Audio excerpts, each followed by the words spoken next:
This is the Italian model 1941 Carcano full-length rifle. I recently picked this gun up. It's basically, I think, a newer version of the old 1891 Carcano rifle. The difference you can tell is the rear sight and the date of manufacture. Take a closer look. It's basically a Mannlicher design. The Italian government paid him. This style rifle was used with this Mannlicher style magazine. Steyr made these guns for several guns similar to this in several countries. The Italian government paid a royalty and was allowed to manufacture this on the 1891 model. And how you can tell the difference between this and the older one, the gun is dated. The gun has a date of 1942, it's the date of manufacture. But this rear sight here, it is different. The older one is a different style, probably a different type of calibration. Take a look at it. And that kind of, these things flip up and fold over. There's a notch cut in the stock here for that. And I'm not quite sure.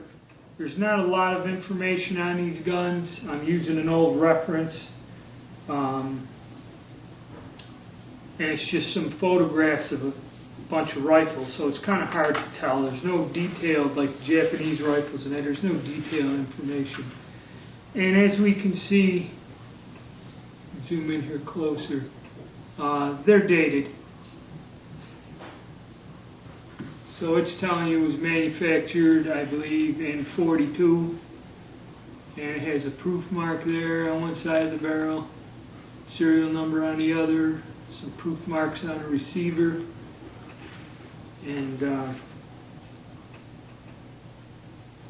the interesting thing about the Italian Carcanos, and I have a clip of ammunition here for it, original ammo, they held 6 rounds on their magazines, where most of them were 5. The Italians had 6 rounds. That's your original ammunition on a clip there. Okay, and standard Mannlicher style, releases your clip. When the 6 rounds are done, the metal clip falls out. This clip can also, unlike the Steyrs, which can only be loaded one way, basically because it's a rimmed cartridge, this clip can be loaded either way and it'll latch on there. And we'll go over some other features on this.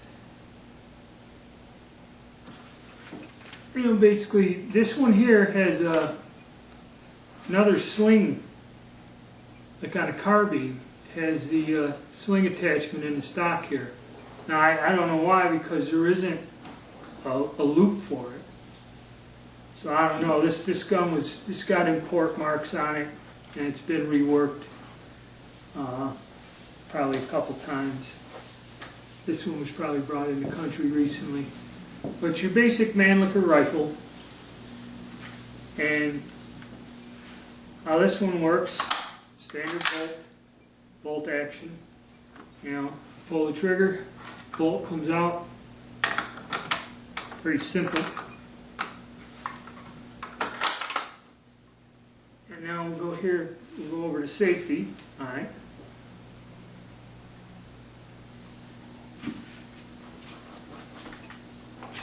Safety's this little tab right here.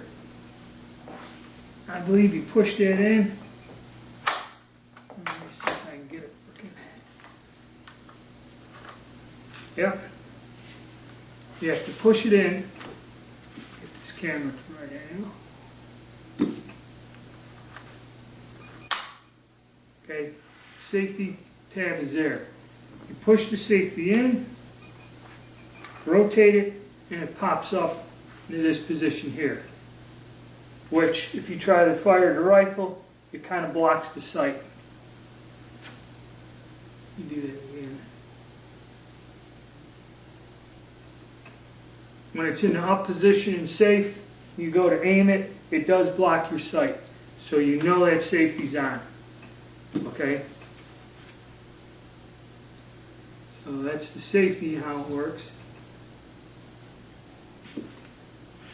And safe. Push it in.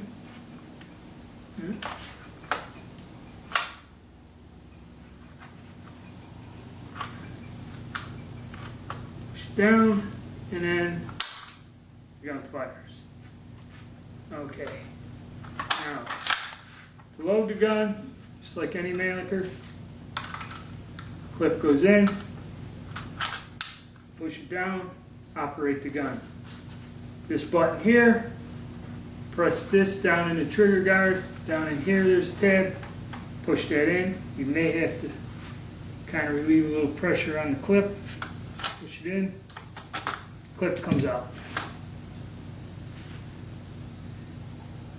And that's about it on that for the operation on this gun. But one thing I do have a bayonet. There's an interesting story behind this. At one point in time during World War II, my grandmother's sister, they all lived in the same house when their husbands were off in the war. And my one great uncle who married my aunt, my great aunt, he brought back an Italian rifle and this bayonet. And they left it in the house, and he gave the rifle to my cousin, but he never gave him the bayonet. And years later, when I was about 8 years old, I was with my grandfather and upstairs at the house, it was just storage. I found this on top of a dresser, this old Italian bayonet. And I asked my grandfather, "Can I have it?" And he goes, "Oh yeah, you can have it." So it's like in mint condition, or was. Over the years, just handling it and improper storage kind of rusted a little. And I'll give you a good example of why you should always put a protective oil on your guns or whatever. This pummel rusted here and on this knob. And it is from just touching it and not oiling it for 20 years. Just touching it with your fingers. It did corrode that after all this time. It's unfortunate, but you know, live and learn. Always wipe your guns and equipment down. Always leave a light protective coat of oil on it. And that one, that just snaps on there. And this, I guess these bayonets, this type of bayonet will fit on several different Italian models, kind of like the Japanese one. There we go.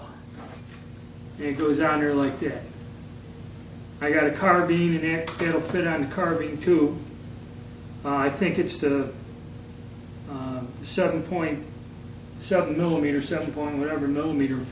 It has a different style bayonet, but this is kind of like a universal bayonet on that rifle. Goes on there like that. And that's the model 1941. And another note, I believe the old model 1891s had what they called gain twist rifling, where the twist rate in the barrel accelerated. I don't believe this gun does. And it is a 6.5 millimeter. And Hornady does make a bullet. I'll make a video on reloading for this. I've been attempting it. Again, unsuccessful, but I think it's a 248 diameter bullet, and Hornady does make a bullet, which is almost an exact copy of the original military bullet to go in there, and it's the right diameter in that. But I'll go over all that when I do a video on reloading for it. Okay, that's the Italian rifle model of 1941.